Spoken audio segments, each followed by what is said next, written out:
Shallallahu Alaihi Wasallam tetap selalu mengingatkan kita umat dan selalu senantiasa memberikan kita peringatan serta pedoman, bahkan bimbingan. Di dalam salah satu hadisnya, junjungan besar Nabi kita Muhammad Sallallahu Alaihi Wasallam bersabda, apa kata Rasulullah? Apa kata Nabi kita Muhammad Sallallahu Alaihi Wasallam? Talabul ilmi fardhatun 'ala kulli muslim. Rawahu Imam Ibnu Majah.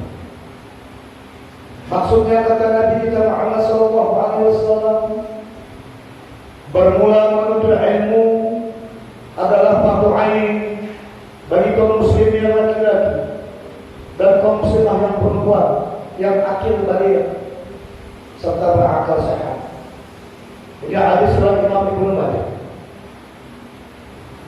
Maka dalam hal ini Bapak, di malam yang berbahagia, marilah kita sama-sama menelaah, membedah, memaknai serta memahami. Ini kata Nabi.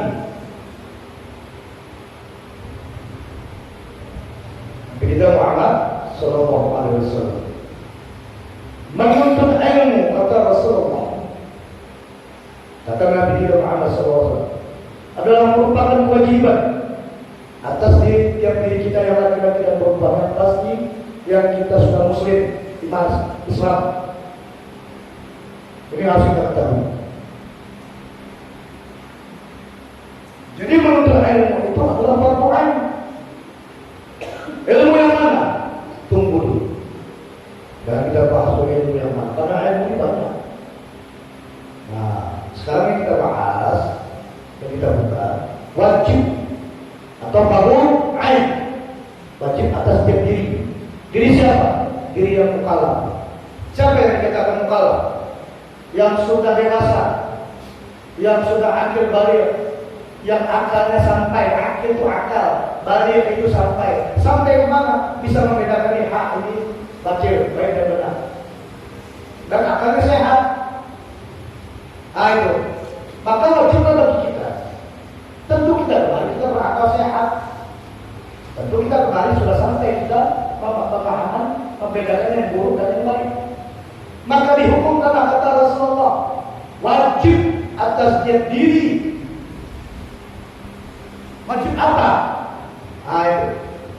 Disebut wajib ain atau fardu ain. Wajib atas setiap diri. Ain. Kewajiban. Maka Bapak Ibu yang dirahmati Allah, fardu ain tadi wajib atas setiap diri itu artinya. Bisa paham ya? Lalu fardu ain atau wajib tiap diri itu dibagi atas dua perkara. Ya. Fardu ain dibagi atas dua perkara. Yang pertama wajib di atas wajib. Yang kedua wajib di dalam wajib. Yang kedua ini wajib atas tiap diri. Lalu kita tinjau dari segi hukum Islam. Yang dikatakan fardu atau wajib dikerjakan berpahala, ditinggalkan berdosa. Ayo, itu yang dikatakan wajib atau fardu. Hukum Islam. Kita mengaku orang Islam, kita taat dan patuh kepada hukum Islam. Di dalam hukum Islam itu nomor satunya fardu atau wajib. Nah, dalam konteks kaji malam ini, menuntut ilmu kata Rasulullah fardu ain, wajib atas setiap diri. Kita tahu dari wajib ya, dikerjakan pahala, tinggalkan dosa. Lalu Bapak Ibu yang dimuliakan Allah, fardu ain dibagi atas dua perkara. Pertama, fardu di atas fardu, wajib di atas wajib. Yang kedua, fardu di dalam fardu, wajib di dalam wajib. Yang mana wajib di dalam wajib? Ayo, maka ketahui oleh Muhammad salib kata para ulama Allah yang dikatakan wajib di dalam wajib atau fardu di dalam fardu adalah yang termaktub dalam rukun Islam. bersyahadat, sholat 5 waktu salat semalam, berpuasa setahun sekali di bulan suci Ramadan, berzakat yang sampai hartanya, hitungannya, dan menunaikan ibadah haji bagi yang sanggup atau mampu. Namanya fardu di dalam fardu. Ada 5 perkara, itu yang tertuang dalam rukun Islam. Bapak Ibu yang dimuliakan Allah, wajib bagimu memahami, membuka akal sehatmu, sehingga engkau bisa mencerdaskan pikiranmu. Kalau engkau tidak mengerjakan fardu di atas fardu, maka sungguh kata para wali Allah, engkau tak dapat melakukan fardu di dalam fardu. Itu mutlak. Saya ulang biar tahu dan paham. Kalau engkau tidak mengerjakan fardu di dalam, kalau engkau tidak melakukan fardu di atas fardu, maka sungguh kata para wali Allah, engkau tak mampu melaksanakan, tak mampu mengerjakan fardu di dalam fardu. Tapi kita sudah bahas fardu di dalam fardu 5 dalam rukun Islam: bersyahadat, sholat, puasa, zakat, sedekah. Ini tak dapat kau lakukan. Ayo, tak bisa melakukan. Lalu kembali timbul pertanyaan, yang manakah fardu di atas fardu dan apa maksudnya fardu di atas fardu? Bapak Ibu yang dirahmati Allah, ketahui oleh yang dimaksud fardu di atas fardu adalah terlebih awal engkau mengerjakan ini sebelum wajib yang lain. Bisa paham? Terlebih dulu engkau mengerjakan fardu yang ini sebelum ada fardu yang lain. Jangan dulu mengerjakan fardu yang lain kecuali fardu di atas fardu. Tanyakan lagi oleh wahai Salih, kata para wali Allah, yang mana itu fardu di atas fardu? Menuntut ilmu. Menuntut ilmu. Kalau kau tak menuntut ilmu, kau tidak bisa bersyahadat. Kapan kau saksikan ada Allah? Kapan kau menyaksikan membenarkan bahwa Muhammad itu Rasulullah? Kapan? Di mana kau bersaksi? Apa yang dikatakan asyhadu an la ilaha illallah dan apa yang dikatakan asyhadu anna Muhammadar Rasulullah? Tidak tahu, karena tidak ada ilmu. Asyhadu an la ilaha illallah itu syahadat apa? Wa asyhadu anna Muhammadar Rasulullah itu syahadat apa? Ada berapa pembagian syahadat? Ada yang wajib dalam syahadat, ada rukun syahadat, ada syarat syahadat, dan ada yang membinasakan syahadat. Enggak tahu kita orang ilmu. Belum lagi kita memahaminya. Macam mana dikatakan iqrar bi lisani wa tasdiq bi qalbi. Mengucapkan dengan lidah, membenarkan dalam hati. Apa yang mau kita benarkan? Kalau ada ilmu, ayo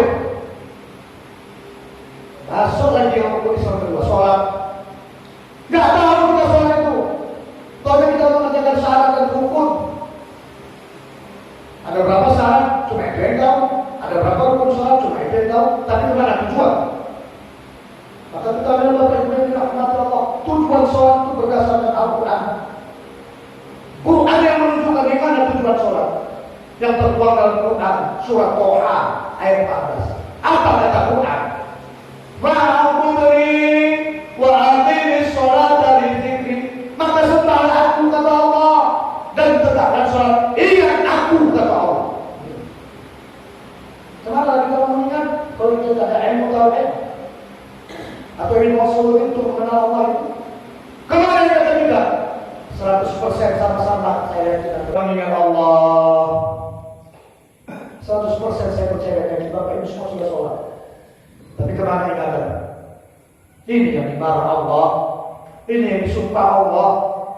Ketika kita sholat, bukan kita dapat pahala Bapak Ibu, malah kita disumpah Allah.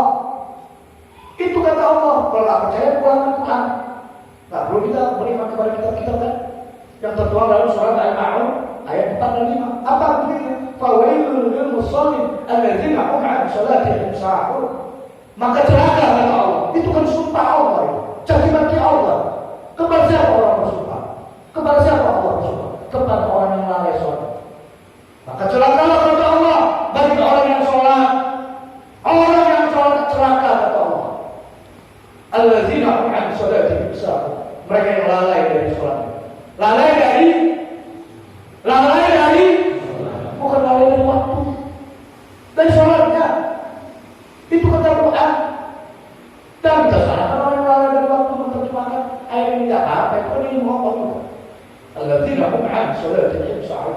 Mereka yang lalai dari sholat. Saat kita sholat kita lalai. Apa yang lalai? Lalai itu bahasa Jawa asalnya. Lali. Lupa. Nah, apa saja buka? Kamu sepuluh dari kita cetakan baru pustaka. KBBI, kamu besar bahasa Indonesia tahun 1992 cetakan baru pustaka. Karangan Purwakarta kita. Apa disebutnya dalam kamus itu? Lalai diadopsi atau diambil dari bahasa Jawa yang asal katanya lali. Apa arti lali? Lupa. Kenapa engkau lupa? Karena engkau tak ingat. Kenapa tak ingat? Tak kenal. Bagaimana yang ini tak kenal? Sampai kiamat orang ilmu tak kenal itu Tuhan. Maka hanya dapat sumpah Allah. Allah mencaci maki kita hamba yang lupa ingatan kita kepada Allah. Padahal Allah minta tujuan sholat. Wa aqimi sholata tegakkan sholat kita. Puasa begitu hanya dapat capek adalah zakat begitu hanya merugi. Yang lebih parah menurutnya dalam ibadah haji. Sekarang itu 30 sampai 40 juta. Sekarang akan 9 juta dinaikkan regulasi. Kalau Bapak Ibu berpikir secara akal sehat, kita gunakan akal logika. Karena kata Rasulullah, "Ad-dinul aqli." Agama itu bagi orang berakal sehat. Ini contohnya terlagi bulan haji. Kenapa engkau datang? Kenapa engkau ingin menunaikan ibadah haji? Karena engkau diundang Allah. Ketika engkau diundang Allah, maka engkau menjadi guyuran tamunya Allah. Ini tadi Ketua MIPA mengundang Bapak Ibu, memanggil Bapak Ibu untuk datang ke majelis. Tapi Bapak Ibu adalah tamu majelis ilmu Quran. Begitulah itu. Engkau dipanggil Allah. Karena engkau tahu dipanggil Allah berarti engkau dapat undangan dari Allah. Sehingga engkau menjadi tamu Allah. Kemana engkau diundang? Wahai hamba-hambaku, kata Allah, datanglah ke rumah Allah, Baitullah. Lalu pertanyaan, jumpa dengan Allah. Gunakan akal sehat. Katakan kamu diundang Allah, dinyatakan sebagai tamu Allah, Ghafurur Rahman, dan datang ke Baitullah, ke rumah Allah. Kenal, jumpa nggak? Jumpa nggak? Coba, ini logika akal sehat. Saya mengundang Bapak Ibu untuk datang ke rumah saya, maka Bapak Ibu adalah menjadi tamu saya. Jumpa sama saya, pasti jumpa. Masa yang mengundang nggak jumpa? Makanya haji mardud, tertolak. Itu kata Rasulullah. Yang ada balasan bagi haji yang mabrur kecuali yang sudah. Mana yang dikatakan mabrur? Mana yang dikatakan surga? Maka Bapak Ibu hanya ilmu yang dapat menjawab. Ayo. Lalu Bapak Ibu yang dirahmati Allah, keutamaan ilmu ini kita tuntut adalah untuk mengangkat derajat kita. Allah mengangkat derajat kita. Kalau orang mengangkat derajat bisa jatuh. Presiden diangkat derajatnya jatuh, tapi Allah mengangkat tidak akan jatuh. Walladzina utul ilma darajat. Dan mereka yang berilmu pasti di atas Allah derajatnya. Al-Mujadilah ayat 11. Nah, itu. Allah berkata Allah dalam Quran surah Al-Qamar ayat 40.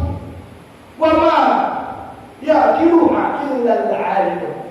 Dan tidak ada yang dapat memahami kecuali orang yang berilmu kata Allah. Ayo. Itulah keutamaan ilmu. Bapak Ibu yang dirahmati Allah. Pertanyaannya, kalau kau sudah menuntut ilmu, mau kemana tujuan? Maka pahami Bapak Ibu, sebenarnya tujuan kau untuk menuntut ilmu agar semua dosamu dihapus Allah. Hapus dosamu, tidak tersisa. Begitu engkau berniat dari rumah datang ke majelis ilmu, Maka sungguh kata Rasulullah Nabi kita Muhammad SAW, itu para malaikat membentangkan sayapnya baik di atas maupun di bawah, dijadikannya karpet perjalanan untuk mendoakan beliau. Ayo. Kalau terbuka pandangan kasar, maka kau dapat melihat. Kalau sekarang ada yang dikatakan malaikat itu hanya berbuat baik, datang yang baik. Dijamin oleh Rasulullah.